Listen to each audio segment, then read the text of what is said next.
Very good. I will call to order the Board of Trustees of the Batavia Public Library regular meeting for Tuesday, 15th of January, 2019. Please, would everybody join me in the Pledge of Allegiance?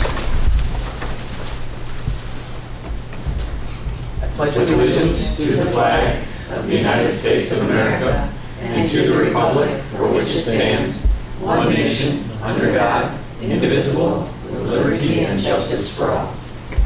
Thank you. Sharon, would you call the roll, please? Blodgett? Here.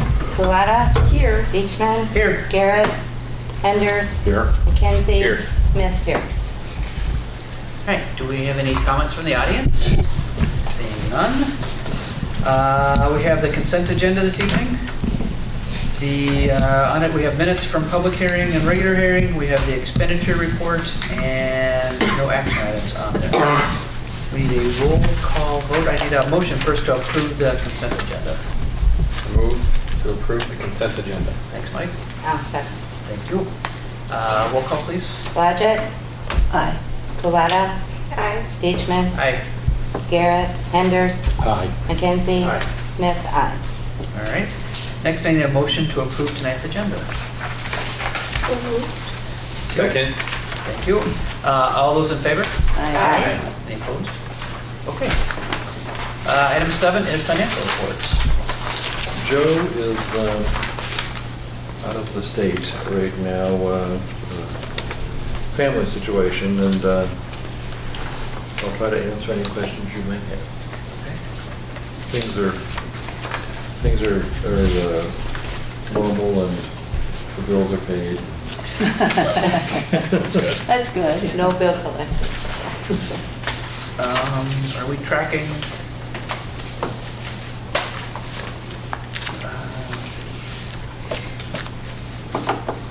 We're tracking pretty normal, okay. Yeah.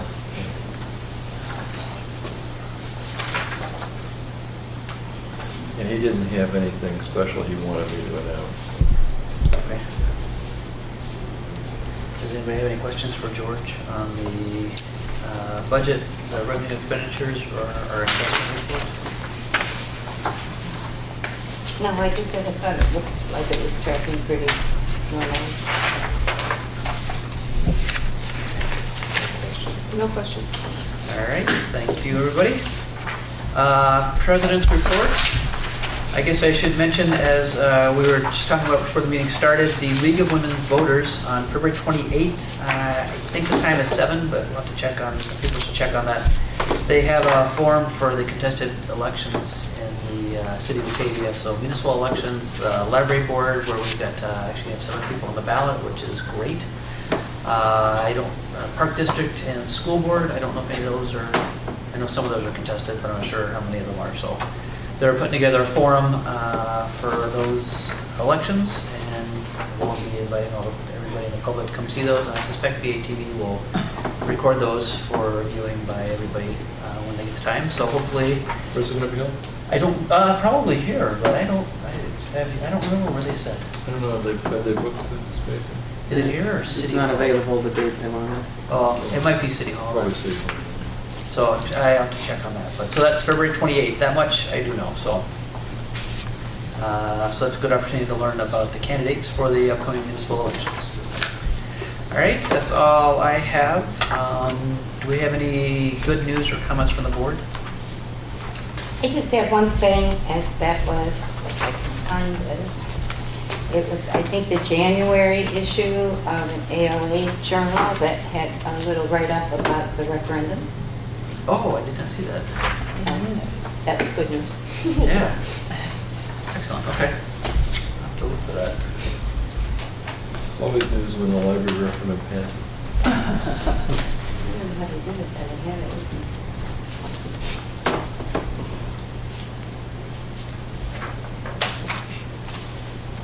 Here it is. All right. Remind me what page now. It was page 34.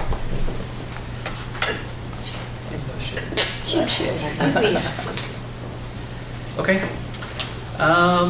Correspondence and communications. George, looks like we have a, Let's got a thank you note from Daniel Russo. okay. I'm the one that's, he's the one that needs thanks for everybody. It really, he did, yeah. But that's the kind of guy he is, so. But without minimizing that, which I don't mean to minimize it, just wanted to also recognize Joanne for the effort that she had made in a number of face-to-face meetings with people. Very helpful too. Agreed. Yeah, I think so. You and Daniel were the face in the community for this effort. Well, I was kind of the masked face. But the level of effort that you both put in, Right, yeah, this would not have been possible without that. So. We went to every retirement home, I think, in town. Yeah, we did. We spoke to That helps. 7 people. Every 7 person here and folks. there. That's right. So, That helps. yeah. It was more than that, but it's yeah, it's fun, so. All right. So that's correspondence communications. There was nothing else in there, right, George? But that was it. Okay. Then item 11 is the directors and librarians reports. Well, there's a lot of stuff for the new year in here. The latest Library Journal Index came out, and we are still pretty high in the state of Illinois in our budget category. We're 24th in Illinois out of 123 libraries. It's pretty good. And 170th in the United States of 1,445 libraries. So that's still pretty exciting. And I just give a little background on how they, the data they use to calculate that, and it's based on 2016 data. There's only the 2-year lag with the federal data. And next week from today, in fact, week from this evening, the mayor is going to proclaim 2019 as the year of Mark Twain in Batavia. A celebration the library has initiated and is working with several other community organizations and governments to celebrate throughout the course of the year. So we'll have a variety of events coming up, so stay tuned for different kinds of marketing and public relations on that. 150 years ago, on January 26th, in fact, that Mark Twain came to Batavia to give a lecture. So, let's see. The Chocolate Night is coming up on the 21st of February again. That's still a ways out, over a month. Stacy will talk about a very interesting new Lyceum lecture series. And by this point, you may have already seen it in Neighbors, but I just gave you a preview, I guess as a post view now of my catalog, my article in Neighbors about past, present, future relating to the library and some of the things that sort of a summary of what we went through the last 18 months in the library, which was very exciting. So I'll be happy to answer any questions about any of that stuff. I'll be happy to turn it over to Joanne and Stacy. Hi, Joanne. Hello. I am going to just highlight 2 things out of my board report tonight. First of all, if you haven't guessed, Winter Library Club. I love Batavia Public Library is the theme for Winter Library Club this year. So if you ordered a t-shirt, I see a couple of you have those, and staff are wearing theirs already. And I'm sending around one of the little giveaways down in YS during Winter Library Club, a very pretty glossy bookmark that Hans and Pat put together, and you're welcome to take one for your reading. In YS, Winter Library Club is a little different. It's totally different than summertime. It's designed as a family event that families engage in activities. There are 10 activities that encourage families to enjoy a variety, a combination of reading activities, investigate some of the library's resources or materials that they might not check out, or enjoy library programs, or might not have checked out before and enjoy library programs.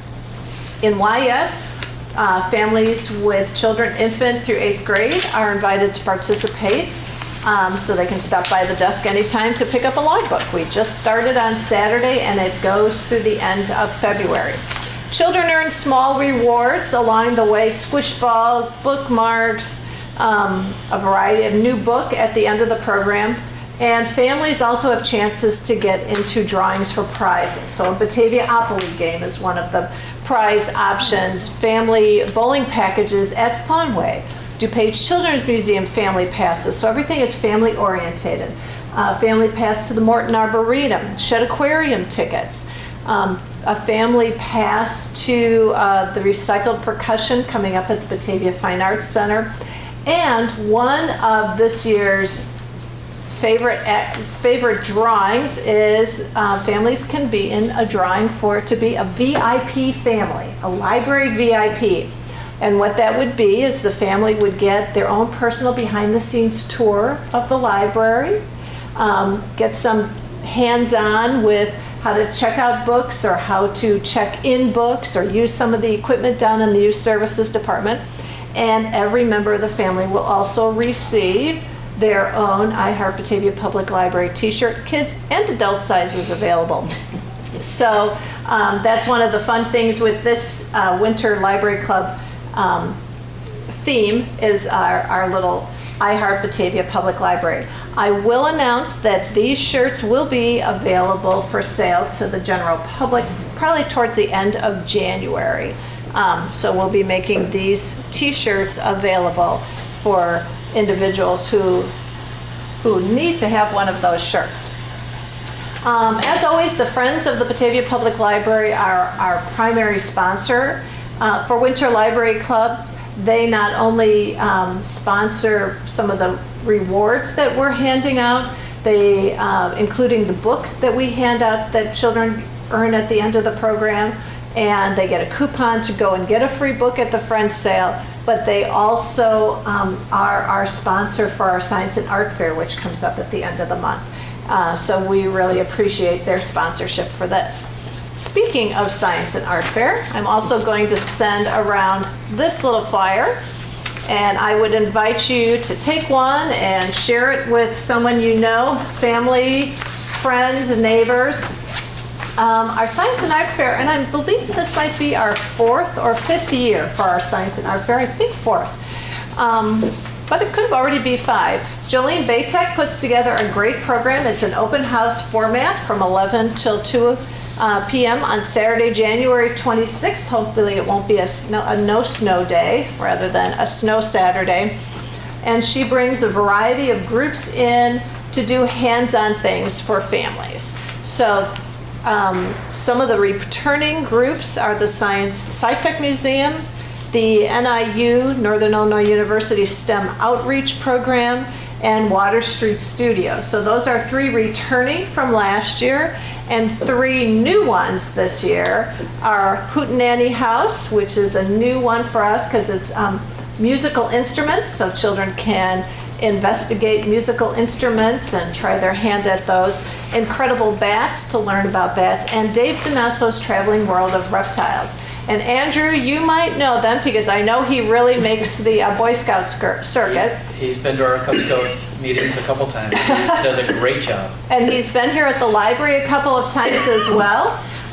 He has a phenomenal array of reptiles, and he has a boa constrictor that I am not fibbing, Andrew, when I say he probably would go from this end of the table all the way to the end of the table. Yep. I mean, he is a giant. It's a big one. And that's always exciting for the kids to see. So it's one of our big events for Winter Library Club, and we really look forward to a lot of people coming through the library that day, and ask if you can share this with somebody who you think might enjoy it. I'm sure they really will, because it is a great day. But that's what we're busy with right now down in Youth Services, especially Winter Library Club. I am happy to answer any questions. Yes? Can you share a bit more on the new statistical collection system tracking patron questions? Yes, actually, I could turn this over to Stacy. Stacy, do you want to talk about it, or would you like me to talk about it? Sure, you can talk about it. It's Stacy's creation that she has sending down to YS for our record keeping, so she can speak to it probably better than I can. I'm ready to hand off. All right. Perfect segue. Actually, it's Christine Edison's creation. She brought this idea to us about tracking our reference statistics in an online way. Currently, for the Illinois Public Library Annual Report, IPLAR, I had to think about what that acronym stood for. We're required to either track reference statistics every day or to choose a sample week in April and a sample week in October, and then extrapolate from those sample weeks, which is what we've been doing. We've been doing the sample weeks.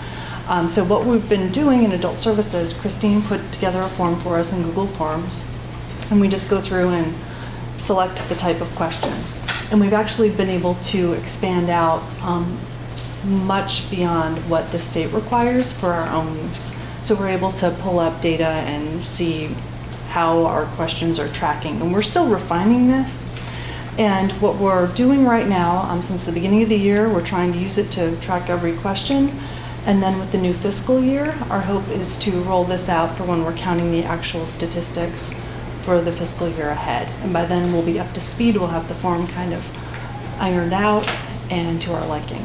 So once we got a few of the wrinkles out, I talked with Joanne about youth services doing something similar, and they've adapted it for their use. And the thing that the state asks for is pretty simple. They just want to know basically number of reference questions answered by adult services and youth services. And we're able to really pull out a lot more data for our own use just because it's really interesting. So it'll give us that number in a way that we are pretty confident is going to be larger than it's been in the past, because when we just do the sample week, our muscles are not in shape for doing the little hash marks. So by the time we remember to do that, it's the end of the week. So at this point, we're getting in gear and becoming proficient at just remembering that this is part of what we do. And I think that the numbers are probably going to go up because of that, because we're not going to choose the week of the month that is the slowest and then extrapolating from that. And we're also going to not undercount our questions because we're actually going to be in the habit of counting them. Is this helping to catalog the types of questions that come to the reference desk? It's helping us see where, what some of the themes are. And over time, if we wanted to get down to time of day and that type of thing, we could. What we've done just as a preliminary thing is brought up to the top some of our heavy hitters, some of the questions that we answer a lot. And we're still refining the form. So at this point, we can go in and look at the results, and I think that that's going to be something that is going to become even more interesting over time once we kind of have it pinned down. Right now, one of the things that we keep doing is saying, oh, what about this? And then we'll add another category. So right now, our list of categories is kind of big. And what I'm hoping we can do at our next department meeting is come together and cluster some of those things a little bit without losing some of the specific things that we want to track. So how many things are full-on reference questions? How many of them are item lookups? How much of it is assisting people with digital downloads? And just kind of sorting some of those things out. So it's proving really interesting, and I think our numbers are going to be a lot more solid. Yeah. Okay, I've got a few things I wanted to highlight. Winter Reading Club for adults and teens, it's on. Come back to the reference desk, pick up a reading log. Once you've read 3 books, you won a prize. If you keep reading more, you win more prizes. It's amazing. One Book, One Batavia season is starting very soon. Our book this year is Rocket Men by Robert Kurson. Our first event takes place before we see each other again. That'll be the book discussion Tuesday, February 12th at 7:30 here at the library. For people who've read the book and want to come together and discuss it, please join us. The season this year, our One Book program series, consists of 8 programs, thanks to the efforts of Lee Blakely, who does our programming in adult services, the bulk of it. She's really put together quite the lineup. We're finalizing a couple of details of some events in early April. And as soon as that's pinned down, we'll have the information on the library website on the One Book One Batavia page. So you can watch for that fairly soon. We'll have the full lineup announced. The big event is going to be the author visit on Monday, March 18th, and registration is already open for that. And again, we want to acknowledge the Friends of the Batavia Public Library for their co-sponsorship of this event, the whole series. And Georgia mentioned the new Lyceum Lecture Series event that's coming up Wednesday, February 20th, 7 o'clock here at the library. And Ryan Dowd, who is the director of Hesed House, is going to be presenting Homeless Shelter's Gift to the World. And what he's going to be talking about is how the tactics used by the staff at homeless shelters can be beneficial to all of us. I've seen him present, and I have to say, it is information that can really be life-changing. And I find that I'm using this information not only here at work, but in the wider world, and it just gives you kind of a different lens to see things through. And it's pretty fascinating, the impact that some really small adjustments can have. So in lieu of an honorarium, he's asked us to publicize this event, to use the amount that we would have given him to publicize, to get the word out. So if you all can help with that, I'd appreciate it greatly. Registration, of course, is free. It can be done on the library website or by calling the reference desk. And again, it's Wednesday, February 20th, 7 o'clock. And if you'd like to talk with me afterwards, I'll be glad to talk with you about some of the tips and the way that this really can apply in the business world, for nonprofits, for anyone in social services, in your neighborhood. It's really quite remarkable. And you can subscribe to his tips. He has Yeah. an email Right, I get service. Yeah, he does a weekly email, and they're short, so it doesn't take a lot of time, but they're really powerful. He's the author of The Librarian's Guide to Homelessness, which was published by the ALA. He also was a consultant on the movie The Public, which was created by Emilio Estevez, who stars in the movie, and has been the director of Hesed House for many years. So we're really looking forward to his presentation, and I hope if you're available that you'll consider attending. Thanks, Stacy. Thanks. All right, does anybody have any questions for Joanne or Stacy? Okay. Committee and official representative reports. Standing Committee on Facilities, Joanne? We met in December, and it was a pretty busy meeting. We approved the phase 1 of the RFID, switch over to RFID for security. And phase 1 is basically the tagging, and it's being outsourced to Bibliotech, and seems to be a good system, and we just, as a committee, thought it was wise to go forward with that. We put that actually on the regular agenda, just in case there were any questions about it. The other thing we put on the regular agenda was that we had approved a 3-year contract with Metronet. And the reason we put it on the regular agenda is that it's 3 years. So I mean, it was a pretty long period of time that we had committed to. The other thing that we approved was a disc cleaning machine. Evidently, the one that's being used right now is It's gone. it's on its last Yeah, leg. it's actually gone. It's gone, okay. The new one is here. It was clogging, the tubes were clogging, the door didn't shut. There were a lot of interesting issues with it. So, I mean, it was irreparable. And the reason that we approved it without bringing it to the board is that we got like a really good discounted price on it if it were approved by the end of the year. So we went ahead with that. It fell within authority to Right. spend, but I wanted the committee to review it before we went ahead. Sure. So And the it's Circulation productive meeting. Services is delighted. And it does like a lot at a time, right? Versus It'll do up to 50. Okay. Yeah. And it really extends the life of the collection. And the discussion we had was good it was good for circulation, but also good for the patrons. And that there had been complaints that, when they would take a CD or a DVD home, things weren't working correctly, they had to bring it back, they had to clean it. So this way they can load up a ton and make sure that they're cleaning it out.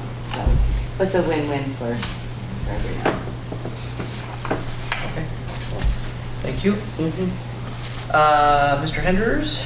Yes, sir. Standing Committee on Outreach. Yes, the main issue, or the main thing that was discussed at Outreach was George presented a preliminary report, again, associated with Mark Twain and some of the activities that would be involved. Look at the possibility, just to expand on a little bit on what he had said, look at the possibility of having a Books Between Bites discussion of the Innocents Abroad in October. Looked at the possibility of having some youth activities during the year associated with, specifically, I believe, the celebrated jumping frog of Calaveras County is a possibility. I don't know whether things will change as the year goes on, but that was part of what we talked about. So that was mainly it. Okay. Thank you. Standing Committee on Services, we also met in December. The main item we discussed was the library director's goals for 2018 and 2019, and trying to formalize those and kind of revamp how we're looking at those. And so we've got that on the agenda for later. Friends of the Batavia Public Library, no meeting in December, is that correct? There was no meeting, but since last time we met, they did have 2 book sales. Oh, and how did they do? So, just this past Saturday, the week that covered just snow. Yes. I mean, it was the smallest amount that I have seen since I've been reporting, but it was still good, $687 brought in. The December sale was $1,077 downstairs and an additional $523 For the special. for the special sale. So Nice, that's they great. did quite well. Excellent, okay. BATV, Rich? 2 things. Budget was approved for the upcoming year, and there's going to be a recognition dinner that I'll be attending on the 23rd next week for people who work associated with BATV. As a board member, we're all going to be going there and recognizing people for their efforts. Excellent. Well, they have a lot of great volunteers. Yeah. So, okay. Anything else on committees and official reports? All right, the next item is the RFID Phase 1. Joanne, are you going to present this, or George? We can start off with Joanne, and I'll fill in the gaps. Okay. If there are any. Well, this is a project that's been on the table for quite a long time. It's gone through multiple phases, but it seems like at this point we are ready to go forward with it, with Phase 1 only, which is the re-tagging of the entire collection, which is quite an undertaking. And so it is being outsourced, like I said, to Biblioteca, which is the company that also will provide the security gates and the security system that will be able to read this new security system. I've been presented multiple times, both to the committee and to the board. But again, it's the beginning of a rather large project, you know. If you recall, the reason for it is that security gates themselves, the system is at its end of manufacturer's end of life. And so we're kind of in a time constraint to get the new system up and running. The plan at this point for Part B is to purchase, I believe they're called hybrid security gates that will be able to read both the old and the new, so that the transition will be pretty should be pretty smooth. And do self-check.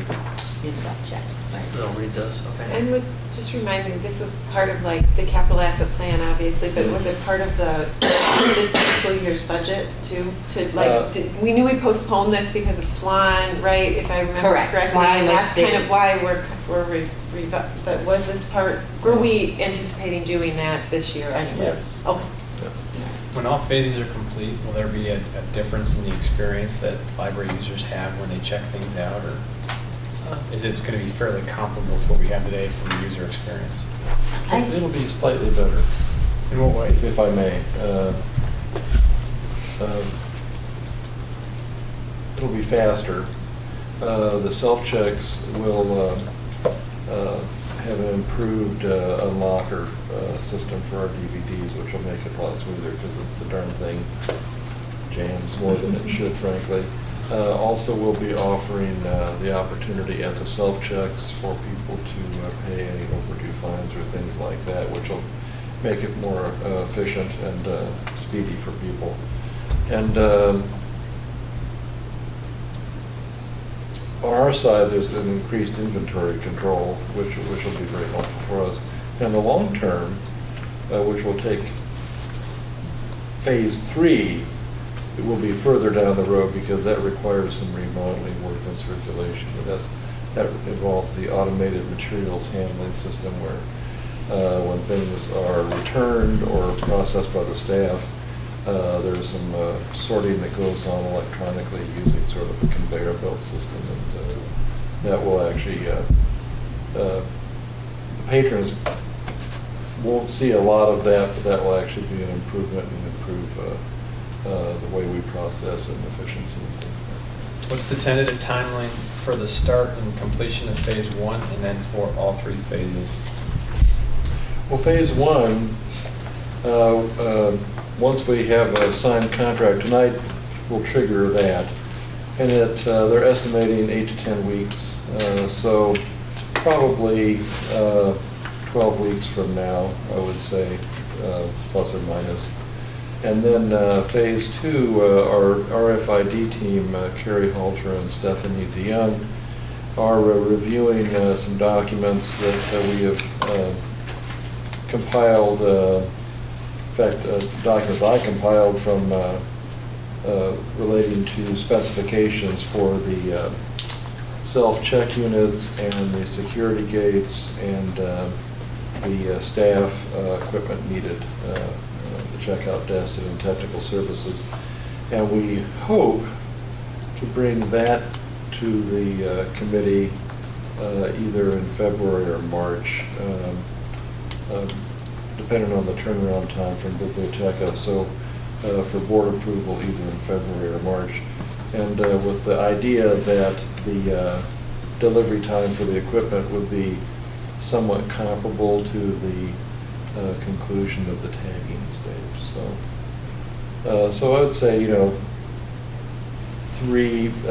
this fiscal year, we expect to have it be up and running before the end of this fiscal year. All 3 phases? So just for the 2 phases, the automated materials handling system, the committee made a decision, which I think I touched on in the written report, made a decision to hold off on that until we could maximize the space for that to best advantage in the circulation workroom. And the circulation workroom needs some expansion in it before we can get the most bang for the buck. I think the idea was not to buy a real scaled down version of that with the space that we've got, but rather to look forward a year or two to expand the space in circulation and be able to add a larger sorting system in the back. So the schedule is somewhat tentative because it's dependent upon some construction work that the committee will be doing. The committee also asked for that data, the financial part of that data, as well as what the requirements to be included in the capital asset study. It isn't right now.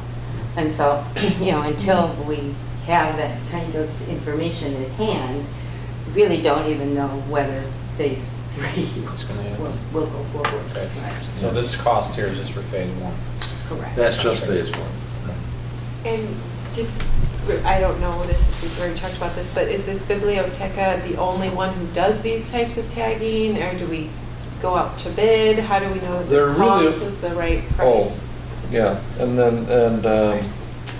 there are 2 or 3 companies that are working in the RFID field for libraries now. The only company that has equipment that is compatible for our DVD collection in terms of unlockers is, at this time, is Biblioteca. And we've using a process that we worked with the committee and with our attorney to pin down the pricing. It's called an interlocal agreement. Our attorney determined that Biblioteca, because of our specific specifications, is equivalent to a sole source provider. So we want to make sure that we're on safe ground there if that was indeed the situation. And then the interlocal agreement is a process by which we get actual bid pricing that Biblioteca has used with other libraries. In our case, we're actually getting the same pricing that Geneva used when it did a competitive bidding process. And So you get the low bid price. yeah, the low bid You know, price. the lowest bid price that Biblioteca has given to a library for the equipment that we're looking at. So the committee was very concerned to make sure that we were on solid ground and getting the lowest competitive pricing. Thank you. And how is the new system compatible? Are there any compatibility issues or concerns with our partner libraries and materials that we'll get from them or that we'll send to them? There is a standard for the RFID tags now, and so the answer is no. Everything is compatible in Okay. our area. However, there is a standard in our state that requires us to continue to use barcodes because not all libraries have RFID. So Exactly. So we'll be doing, all of our materials will have both an RFID tag and a barcode. Okay. So we'll be compatible both incoming and outgoing. And are we getting books and materials from our partner libraries now that have the RFID and that are using RFID as their primary? There are libraries Okay. in Swan that use RFID, but we're not using their Right, RFID. right. So they send it to us, they use their RFID to check it out of their system, whatever, we use barcodes when we get here. That's right. Right. So, and then, so in the future, Yeah. they'll just kind of interact a little, I think okay. Aurora is using RFID in Glen Bloomingdale is, Okay. Glen Ellen, I think, is heading that direction Mhm. now. Okay. Yeah. And it seems to be working well enough? Well, at this point, it seems to be, because again, we're required to have a dual system, and there'll be libraries, smaller and medium-sized libraries that it may be years before they Sure. move to RFID, so we'll be completely compatible. Well, we might not be doing it now, except for the fact that our equipment that we're using is not going to be supported any longer, and so we'll very soon be on borrowed time. If something breaks, getting it repaired is going to be more troublesome as the time goes on, and to the point where you won't be able to be like trying to fix a VCR. Right, or a beta.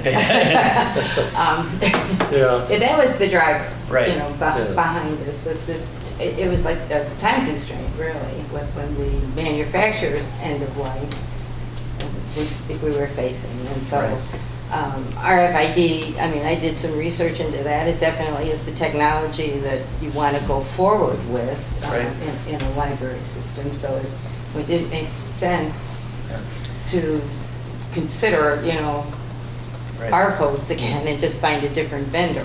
We had begun to look at it even before we got on end-of-life notice. We had already had some discussions at the facilities committee level, and but that basically changed the priority.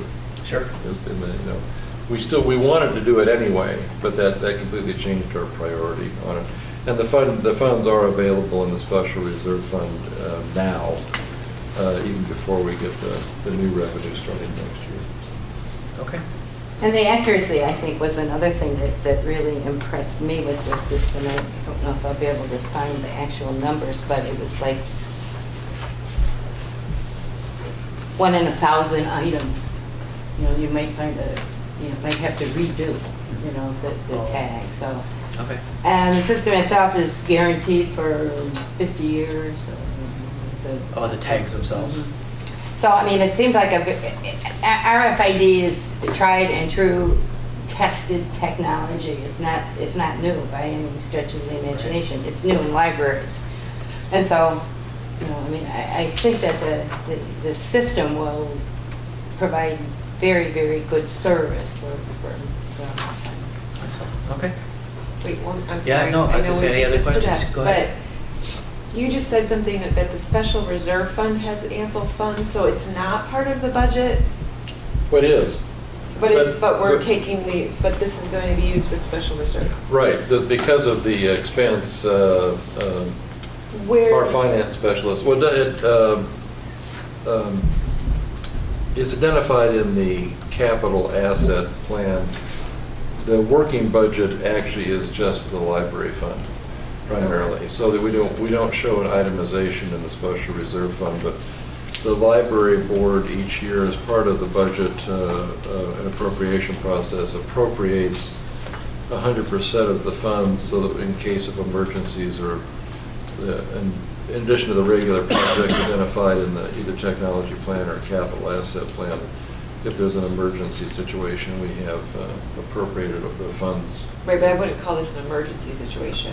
No, Not yet. it covers, that's one of, No, I understand. yeah. So I guess, so this budget that we're looking at from Joe's report earlier today, doesn't specify. it doesn't this. have a line item, so this line item The transfer to That's- special reserve, is that? The transfer to special reserve is the is money the money that that's is going taken into the special into reserve. special reserve, Okay.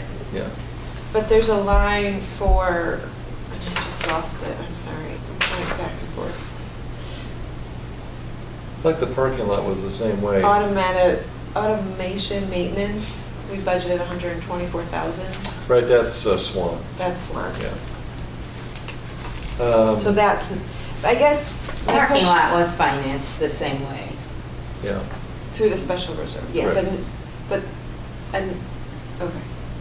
it just doesn't. I guess just yeah. going forward, I'm just wondering if finance and services, or finance and facilities, thank you, if we should be, if we know we're going to do a capital asset project in the next 12 months, when we're doing the budget, it should have a line item. We shouldn't just rely on the special reserve or this emergency appropriation, because that should just be for emergencies Oh. only, right? Like, and Right. using them if we have an accident or we need to repair something, like we had with the guardrail. I didn't mean to imply that fund I- was solely emergency. No, I know, but I think it would just be very clear to the budget readers that we have identified this as a capital asset need.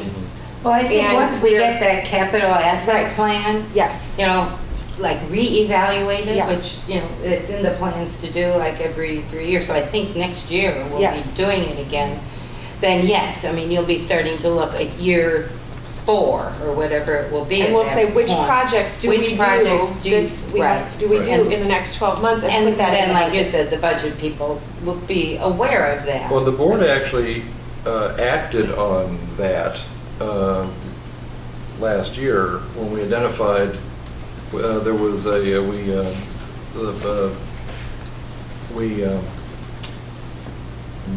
succinct way of putting this.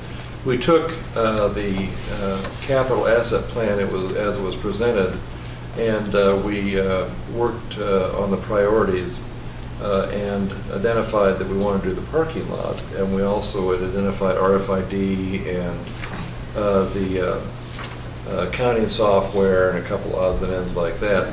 And the board actually adopted a revision or a prioritization, whatever word you want to use, of that plan.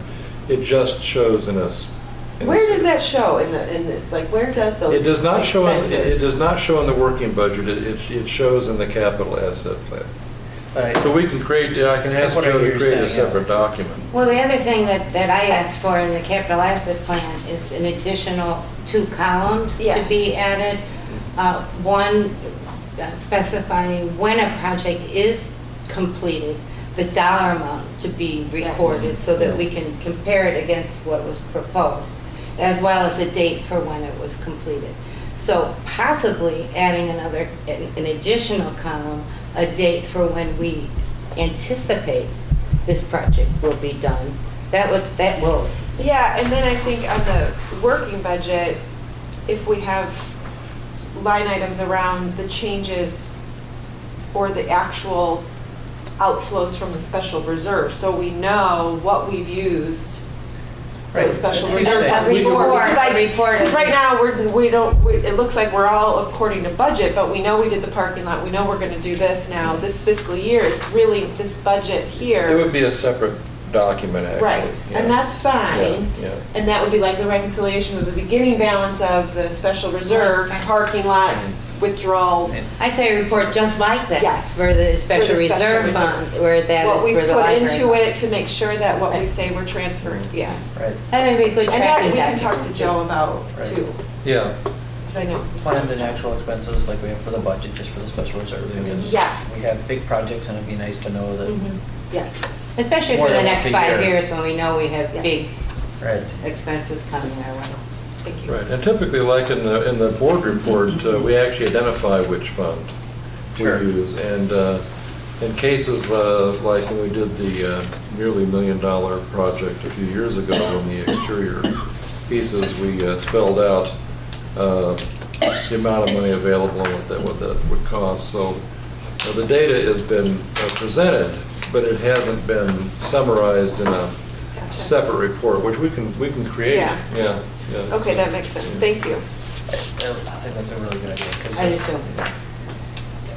Because I always just go back to this yellow sheet. Yeah. I can't see it. Yeah, and that is strictly. Working budget, Yeah, yeah. got it. That's the day-to-day. Operations. Right. Yeah, the capital is not on there. We can create a capital report. yeah. Perfect. Okay. Any other questions about the RFID project? All right, so I need a motion to approve and authorize Director Sheets to execute a proposal from Biblioteca LLC for RFID tagging services in the amount of $83,586.00 as presented. So moved. Thank you, Rich. Second. Thanks, Mike. I believe we need a voice. Well, I actually say voice vote, but given the dollar amount, it probably should have been a roll call. Okay. Okay, Blodgett? Aye. Guletta? Aye. Deechman? Aye. Garrett? Enders? Aye. McKenzie? Aye. Smith? Aye. Thank you, everybody. All right. Also, out of Joanne's committee, we have the high-speed internet service from Metro FiberNet. This we also discussed at the last board meeting, and we kicked it back to the facilities committee just to get some additional input from the attorney and some additional input from Metronet itself. And the reason that we're exploring this is to replace maybe an AT&T service that we're currently in a contract for that provides us with our connectivity for SWAN. And then the thought is, in addition to that, that this is a backup or a redundant capability for the library's internet service, basically. And I mean, redundancy is probably, pretty important. Also, it's almost a test run for Metronet to see how it behaves for us with the anticipation that we may be able to just replace our existing service. Is that something that Ross tests in the background, since this is a redundancy?